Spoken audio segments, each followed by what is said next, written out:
Vamos a completar la interpretación física de la superficie de equilibrio de sustancias puras que se dilatan al fundirse,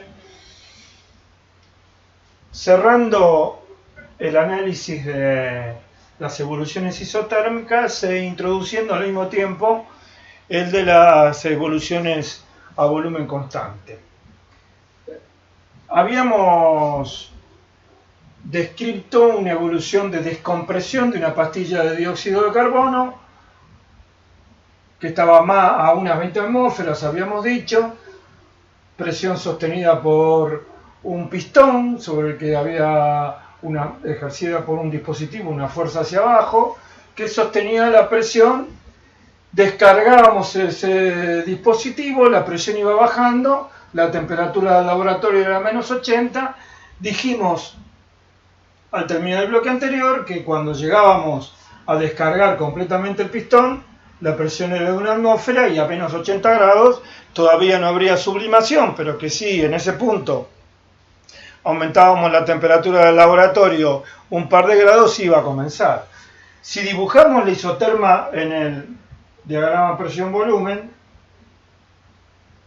arrancamos de 20 atmósferas, estamos entre el punto crítico a 73 y el punto triple a 5,2. Menos 80 grados será por acá, digamos. La isoterma es una curva en el diagrama PV prácticamente vertical, pero que en realidad tiene pendiente negativa, porque al bajar la presión a temperatura constante, el volumen específico aumenta, que es esto que veíamos acá. Ahora, también dijimos que para la mayor parte de las aplicaciones de ingeniería podíamos considerar a los líquidos y a los sólidos incompresibles, es decir, podíamos considerar que esta curva era prácticamente vertical. También nos va a servir esa simplificación en termodinámica. Y volviendo a la descripción que habíamos hecho en el bloque anterior, si acá llegamos a una atmósfera y menos 80, estamos a una temperatura menor, menos 80, menor que la temperatura de sublimación a una atmósfera, y por lo tanto estaríamos en un punto por aquí.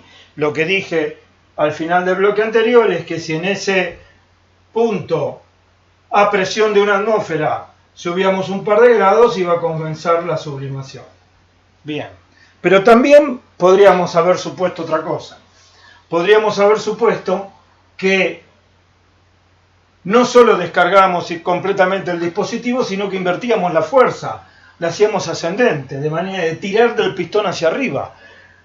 Si el pistón cierra herméticamente y no se cuela aire por las juntas, lo que va a ocurrir es que se va a descargar aún más la pastilla de dióxido de carbono sólida que está aquí.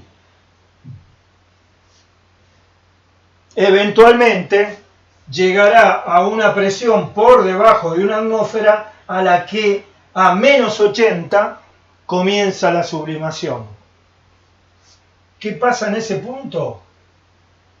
Bien, en ese punto el sólido está saturado en condiciones de cambiar de estado. Como está por debajo de la presión triple del dióxido de carbono, que es 5,2 atmósferas, está por debajo de una atmósfera porque está a menos 80 grados, si no, no estaría en el punto de sublimación, está en condiciones de sublimarse, pero para hacerlo necesita absorber calor, de manera que el laboratorio le tendrá que entregar calor, con ese calor el dióxido de carbono sublimará, aparecerá una capa por sobre el dióxido de carbono sólido de dióxido de carbono en fase gaseosa, y el pistón irá subiendo en la medida que se transfiera calor.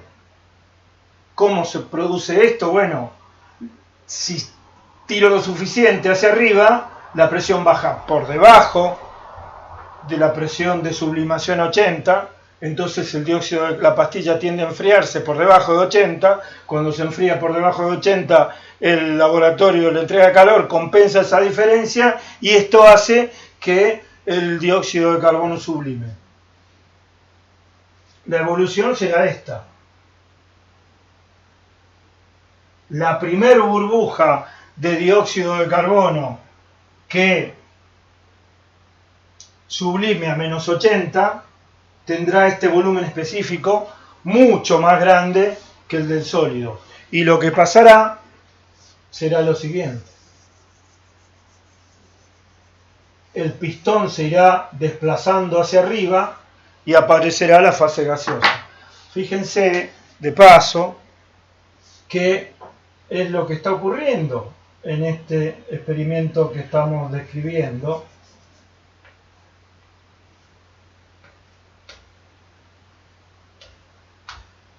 Y acá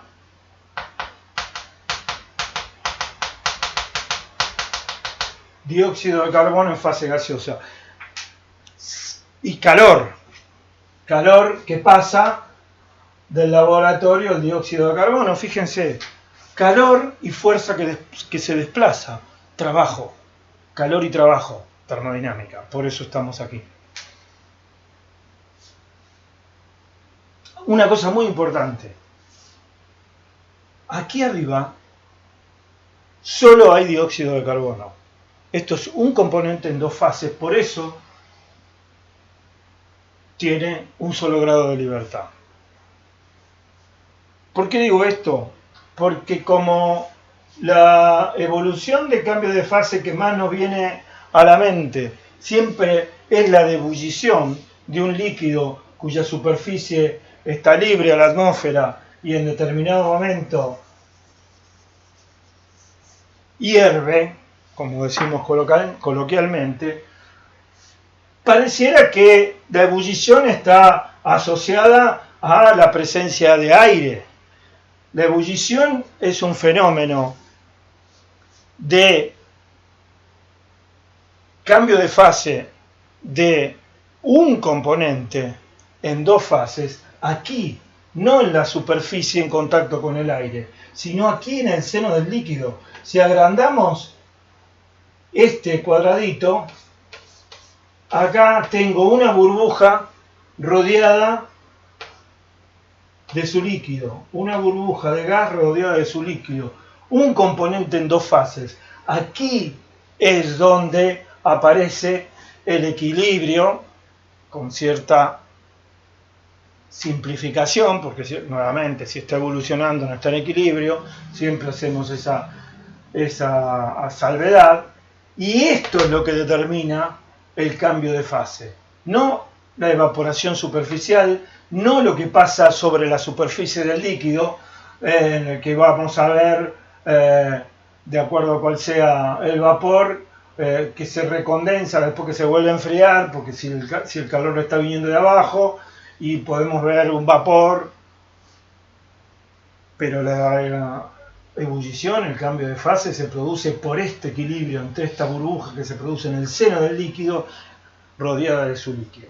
Volvamos entonces a la pastilla de dióxido de carbono en equilibrio con su vapor. Acá arriba exclusivamente existe el vapor de dióxido de carbono.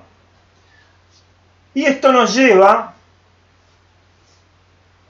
a las siguientes experiencias, pero antes vamos a dibujar un par de isotermas más. Ya lo habíamos hecho cuando hicimos la interpretación geométrica, pero vale la pena. Las isotermas están inclinadas hacia atrás, aquí.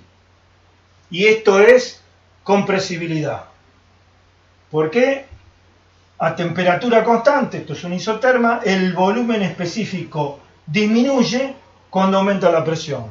Aumentamos la presión, disminuye el volumen específico. Eso es compresibilidad. Contracción bajo presión. Y recuerden, estos ángulos de aquí, de la isobara, es dilatación térmica. Aumento de volumen específico con la temperatura a presión constante. Lo digo porque la clase que viene nomás vamos a estar hablando de estos temas y los vamos a estar definiendo con precisión. Pero son términos que ya conocemos en el lenguaje coloquial y los conocemos con suficiente aproximación como para adelantarlos. Dibujemos una isoterma que provoque dos cambios de fase. Una isoterma como esta. Por encima de la isoterma triple para una sustancia como el dióxido de carbono, pero próxima a la temperatura triple, como para producir este cambio de fase sólido-líquido. ¿Cómo se dibuja aquí?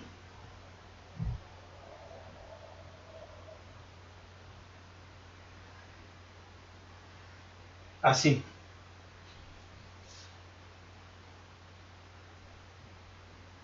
Bueno, para ser consistente, como justo de casualidad esta isoterma cortó a la curva de cambio de fase sólido-líquido la presión crítica, vamos a, no hace falta mucho para corregir esto, vamos a redibujarlo de manera que sea consistente, porque si no aparecen las confusiones.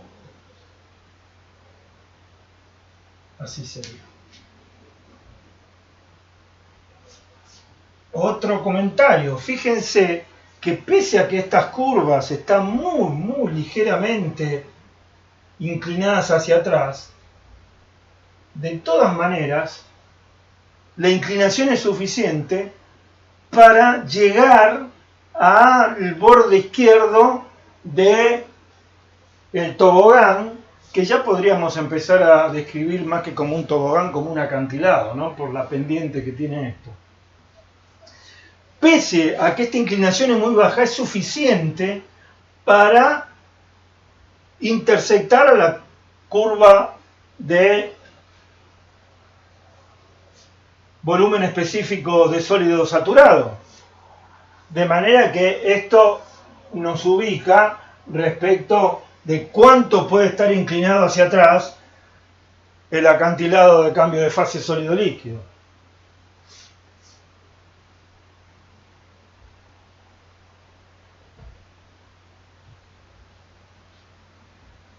Dicho esto, vayamos a las evoluciones a volumen constante.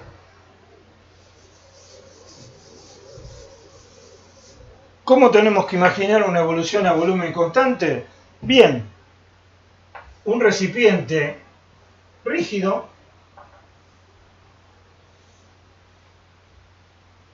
siempre podemos elegir el volumen y también, si nos arreglamos tecnológicamente para inyectar una masa controlada de una sustancia dada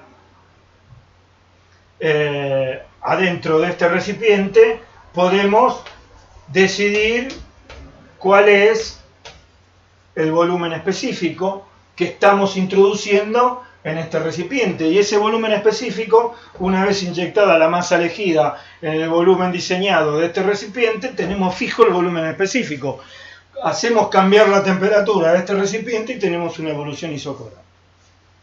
Tenemos que cuidar que en el momento de inyectar esta masa de la sustancia que vamos a estudiar, en el recipiente no haya otra sustancia, de manera que podamos estar analizando este caso, un solo componente en las fases que se presente. Bueno, podríamos imaginar la evolución isócora que les hice dibujar hace un par de bloques, que andaba, no me acuerdo por dónde, pero por aquí, digamos. Supongamos por aquí. Esa se dibujaba así. Este sería lo que sigue y acá saldría así. Nos interesa ahora, porque estamos terminando de interpretar las superficies de cambio de fase este tramo.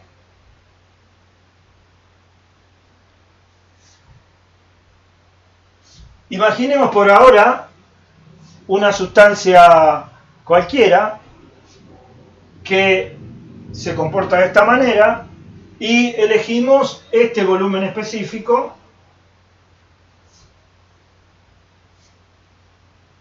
y las condiciones externas son tales que arrancamos acá. Si arrancamos acá tendremos una pastillita de sólido aquí, que ya no nos hace falta imaginar que ocupa con todo, una pastilla de sólido aquí, y su vapor.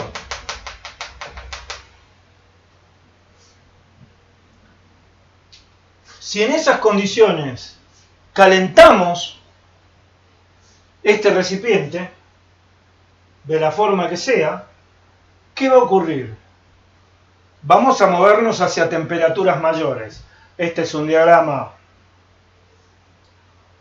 presión, volumen específico, nos facilita el análisis de esta evolución porque nos estamos moviendo sobre una vertical y sabemos que isotermas mayores son estas curvas que aquí están en amarillo. Aquí tenemos la isoterma crítica, isobara tenemos dibujado una sola, esta es una isoterma que genera dos cambios de fase y esta es una isoterma por debajo de la presión triple.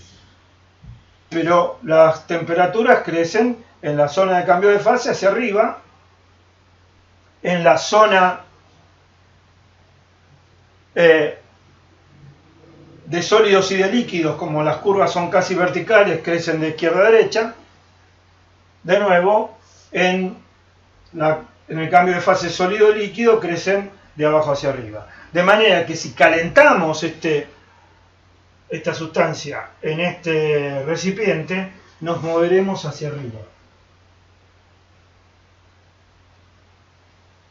Lo que ocurre aquí cuando nos movemos hacia arriba calentando es intuitivo. Se vaporiza más sólido, esta pastillita o este trocito de sólido irá disminuyendo de tamaño hasta que cuando lleguemos aquí desapareció, se sublimó todo. No es una experiencia de resultado demasiado llamativo, pero sí nos alerta de una cosa a la que quiero volver, porque ya se lo señalé en un bloque anterior. Y aquello sobre lo que los quiero alertar es lo siguiente. En este proceso, claramente, hay un cambio de fase. Me olvidé de decir algo, ¿no? No es solo sublimación así como está dibujado. Mejor dicho, me equivoqué.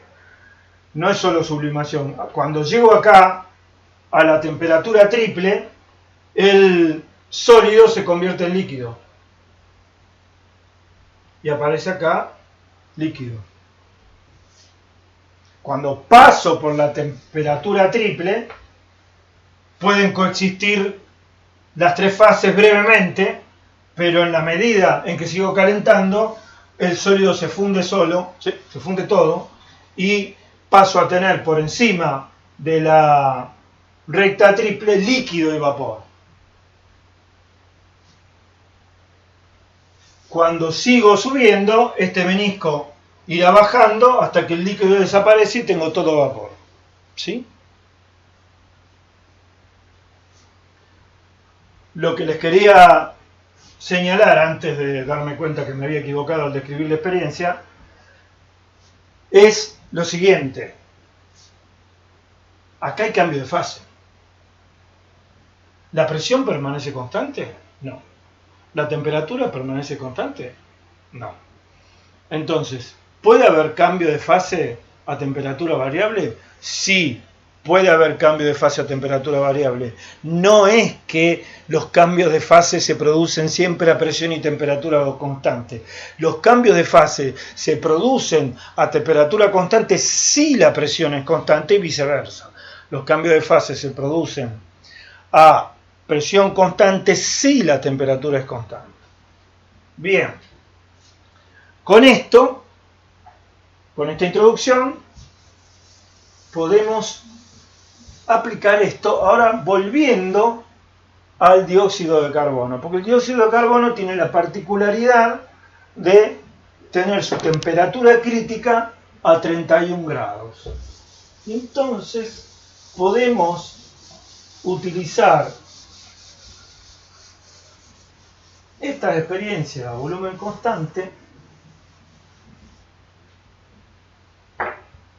para analizar qué ocurre cerca del punto crítico.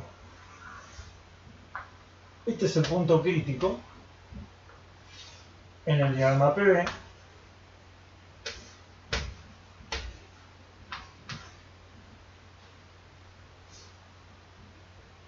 Este es el punto crítico en el diagrama PV. Y yo puedo imaginarme que armo, tres tubos, tres recipientes de volumen constante, los tres del mismo volumen. Los dibujo gruesos porque para el dióxido de carbono tendrán que aguantar 73 atmósferas y recordemos, la temperatura es 31 grados.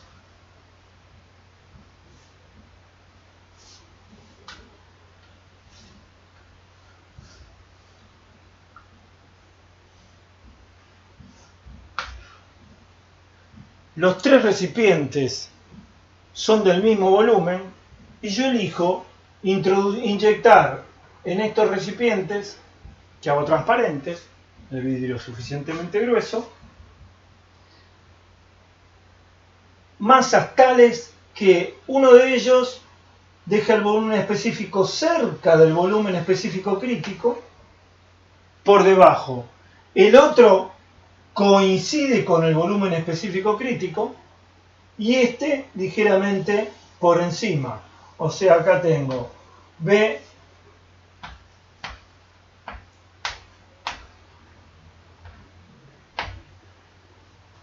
asumo que el del medio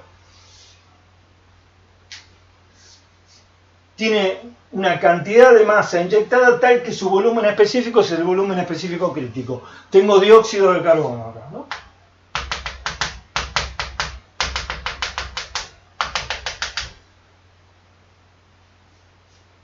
Dióxido de carbono.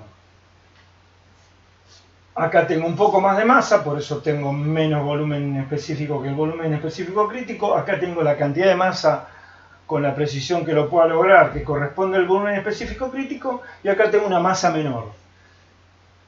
Si la temperatura del laboratorio es una temperatura normal, será del orden de 25 grados, el aire acondicionado 24, con lo cual estaré, si esto es 31, por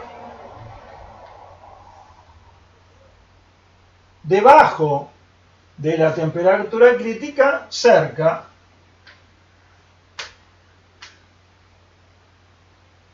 Y yo tendré estos puntos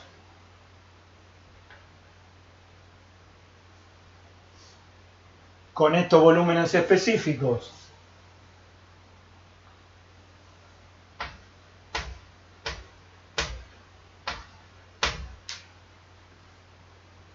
B sub C, B sub 1 y B sub 2, tendré estos tres puntos. Eso quiere decir que tendré una mezcla de líquido y vapor.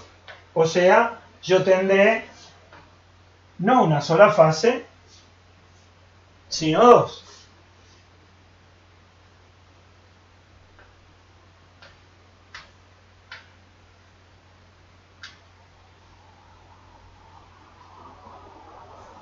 Este será el que tiene el menisco más alto porque es el que tiene más masa, el que tiene el punto representativo más a la izquierda, o sea, hay más líquido que gas comparado con este, y este a su vez lo mismo comparado con el de la derecha. De manera que los meniscos de líquido, del dióxido de carbono líquido, estarán ordenados de esa manera, en altura. Ahora, ¿qué puedo hacer? Sin necesidad de ningún equipamiento adicional, yo puedo calentar estos tubos tomándolos con la mano. ¿Y qué va a ocurrir? Cuando los caliente con la mano, se van a mover sobre la campana ascendentemente a volumen constante. Pero ocurre que el recipiente 1 queda a la izquierda del punto crítico y el recipiente 2 a la derecha del punto crítico.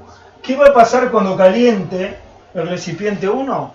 El menisco que indica la interfaz entre líquido y vapor, interfaz generada por esta diferencia de volúmenes específicos, en la medida en que yo me mueva hacia, vamos a exagerar un poco la diferencia para que sea más claro.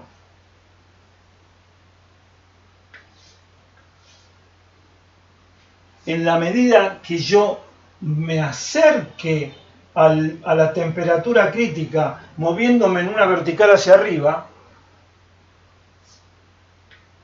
la mezcla tenderá a convertirse en solo líquido. Y cuando llegue a una cierta temperatura próxima a los 31 grados por debajo, el menisco estará acá arriba de todo, se habrá convertido todo en líquido.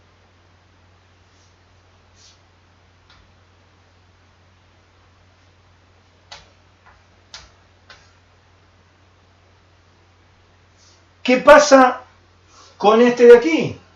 Lo contrario, cuando lo caliento, en la medida que se mueve verticalmente hacia arriba, se va a acercar a el borde derecho de la campana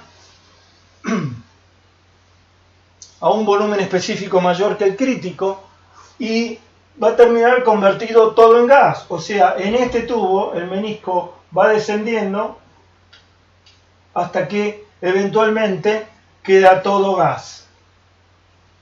Y el asunto es qué pasa con el del medio. El del medio va a ir a parar justo al punto crítico. ¿Qué ocurre con el menisco? Bueno, el menisco no desciende en forma monótona ni asciende en forma monótona. Puede oscilar, pero en determinado momento, cuando se alcanza los 31 grados, desaparece. Sin haber oscilado, sin haber ido hacia arriba ni hacia abajo, el menisco desaparece, porque el dióxido de carbono se habrá convertido todo en gas en forma instantánea. Y así vemos a través de este experimento cuál es el comportamiento de una sustancia en las proximidades del punto crítico. Podemos decir que si a este, el de la izquierda, después de llegado el menisco hasta arriba de todo, seguimos calentándolo y llegamos a los 31 grados, lo que adentro del recipiente era líquido homogéneo se convierte en un gas homogéneo. Un gas dióxido de carbono hipercrítico. Bien, en el siguiente bloque vamos a ver cómo es el diagrama de equilibrio de una sustancia que se comporta como el agua, básicamente del agua, pero lo vamos a hacer de una sola vez, habiendo comprendido la geometría de este diagrama de equilibrio. Podemos ir directamente a dibujar el diagrama de equilibrio del agua e interpretarlo físicamente en un solo bloque. Eso vamos a intentar.